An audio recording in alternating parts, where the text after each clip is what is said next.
What's up tout le monde, c'est Crazer, bienvenue sur une nouvelle vidéo. Aujourd'hui on va faire un petit tuto sur Blender. Comment faire des objets qui illuminent dans le monde, dans ton projet. Donc premièrement, ce que vous allez faire, vous allez loader un nouveau startup file avec CTRL-N. Si je me rappelle bien, CTRL-N, reload startup file. Prochaine affaire que vous allez faire, vous allez aller ici, monter votre cube à 1, comme ceci, pour qu'elle soit au niveau de la grille. Vous allez mettre une plateforme, une plane comme ça. Vous allez l'agrandir le plus loin que vous voulez. Vous allez aussi déliter ça avec X, vous pouvez le delete. Donc on va regarder quoi ça a l'air dans la caméra. Ok, c'est bon. Donc prochaine fois que vous allez faire, vous allez aller sur le petit cube. On va aller dans monde en premier. Indirect lighting, vous allez mettre. Approximatif. 3 passes. Puis vous devriez être correct comme ça. Vous allez ensuite cliquer sur le petit cube comme ça. Comme ça. Donc vous allez mettre la couleur que vous voulez. Vous pouvez mettre rose, rouge, orange, jaune, toutes les couleurs que vous voulez. Moi je vais mettre bleu. Intensité je vais le mettre dans le fond. Vous n'êtes pas obligé de faire ça. Moi c'est ce que je le fais parce que j'aime tant. Ensuite vous allez mettre le Ebit.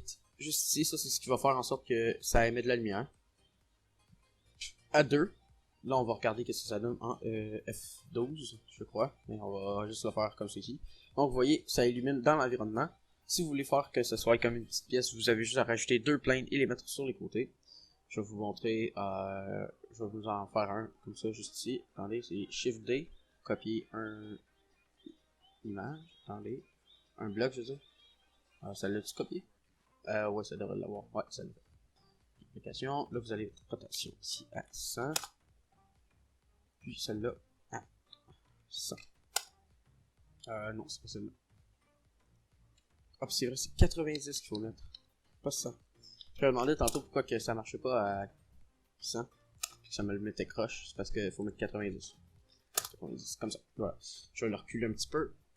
Pour que ça ait l'air un petit peu plus une pièce. Vous voyez, je vais le mettre ici, comme ça, sur la ligne.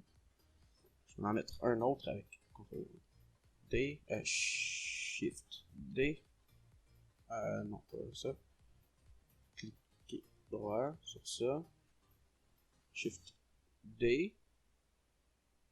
On va en mettre un autre. Puis là, vous allez faire la même affaire qu'avec l'autre. 90. N'oubliez pas que 90 c'est un angle droit, donc mettez-le tout le temps à 90. Vous devriez être correct.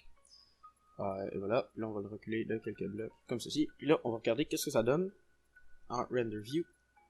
Render image. Donc vous voyez, ça reflète. Si vous voulez que le fait de reflet soit moins gros, vous baissez le emit du cube. Attendez, je vais vous montrer. Comme ça ici, comme tantôt. Vous cliquez là-dessus, emit, vous le mettez mettons à 0.5. On va dire comme ça. Là vous faites render image, puis vous voyez, ça va émettre moins. Donc ça va être plus sombre. Plus que votre emit est haut, plus que ça va être moins, plus que ça va être lumineux. Plus qu'il est bas, plus que ça va être sombre. Donc si vous mettez votre emit à 0, vous n'aurez aucun emit. Si vous le mettez à 2, ça va être le plus lumineux possible. Donc ça va être tout pour cette vidéo. Si vous voulez voir plus de tutoriels sur Blender, dites-moi dans les commentaires. Laissez un like, comment, puis partagez. Puis c'est ça, on va se revoir dans la prochaine vidéo. Bye bye.